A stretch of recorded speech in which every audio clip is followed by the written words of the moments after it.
All right. Mr. Billy Briscoe, so you used to be the trainer of Gabe Rosado. The reason I'm contacting you, of course, is because he's having this upcoming fight with Brian Vera, and it's not the typical boxing rules. Could this be the reason that you guys are no longer working together, you being, I guess, a pugilist of the sport and a throwback trainer? You know, you've been trained by the greats and the older trainers and fighters of back in the day. Is that the reason you guys departed, because you didn't agree on this style of matchup? No, just philosophical beliefs.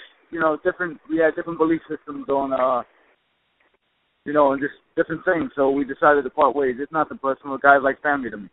I brought him into this game. I've been with him from his first fight to his world title shots and everything in between. It's nothing personal. I got love for the guy like family to me.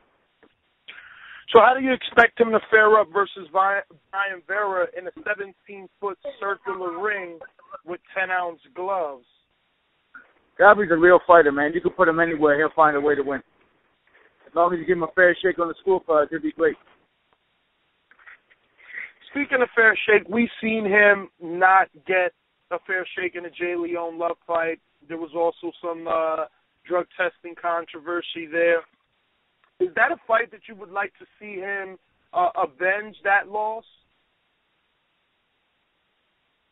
Well, like I said, we're no longer together, but if I was calling the shots, I would like to have seen them give us a rematch after the fight like they should have, you know what I mean? But that's okay. This is business, you know what I'm saying? It's all business, man. You got to just take it as it comes, you know what I'm saying?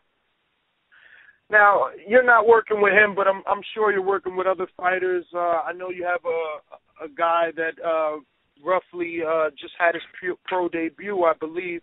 You want to tell us a little bit about the guys you are training now?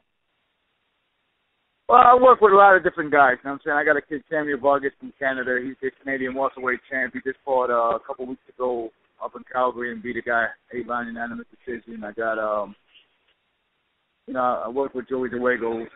Yeah, I mean, I'm not working for a fight because I was out in California for 6 weeks. But I work with Joey DeWego. I work with a few different guys. I got a lot of offers, but I'm picking and choosing. You know what I mean? That I put my heart and soul into training guys. I don't just, it's not just a paycheck for me. This is my profession, my passion. If I can't give a guy 110%, I won't do it. Because, there's no half-stepping in boxing. You know what I mean?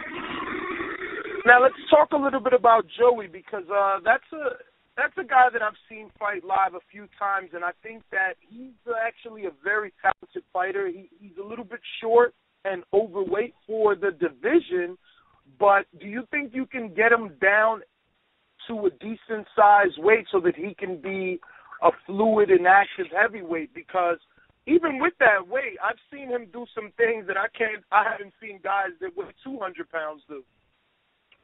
Well, see, the thing with Joey is, I work with him some fights sometimes. I don't work up, but he's in and out. He's in and out of my training program. But when he's with me, he always comes in shape.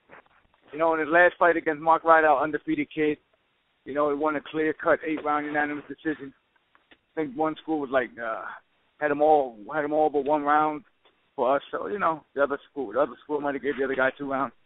So and Mark Rideout's a tough kid. I mean, he's a real tough kid. He had a couple draws back-to-back with undefeated fighters. So the kid could fight, came in the best shape possible, and fought put down on the mouthpiece, tucked the chin in the chest, and went to war. And Joey was able to pull it off. I mean, Joey can fight. He won 14 national titles in the world, i.e. youth titles. So, I mean, kids are fighting since they're like 10 years old. So he knows how to fight. Just got to get, the right opportunity. And he signed with Rocco Promotions. I mean, Rocco Management. So, Rocco's taking care of him. Rocco's very good people. So. This fight is being trained by Sloan Harrison, and Sloan's a very, very good old school trainer. So he'll be fine. Now, because of his body type, he gets a few comparisons to Andy Ruiz. They're both around the same amount of fights. Do you see any comparisons, and how would you pair those two guys up if they ever met in the ring? I think I maybe seen that guy in one fight. I'm not even sure. I think I just seen him when I was out in California in one of the gyms out there. I'm not sure, though. I mean, to be honest with you, I never really looked at tape on the guy. But, Joey, when he's on his A game and in great shape, you know what I mean, and mentally prepared, because boxing is 90% mental. He's mentally prepared, in physical shape, no injuries, and he'll give anybody problems. Anybody. All right, and I don't want to take too much of your time, but if you had to make one recommendation for fight fans to tune in to one of the fighters in your stable, who would that be? All of them, really. I mean, all my guys, are well-schooled, in great shape, and come to fight. I don't deal with opponents. This is serious business. This is the hurt business. You got to come correct or don't come at all. So all the guys that I deal with are going to be in great shape, Well, Mr. Briscoe, thank you for your time, and we hope to speak to you again. And the Boxing Voice always supports you and appreciates your time. All right. Thank you. Thank you.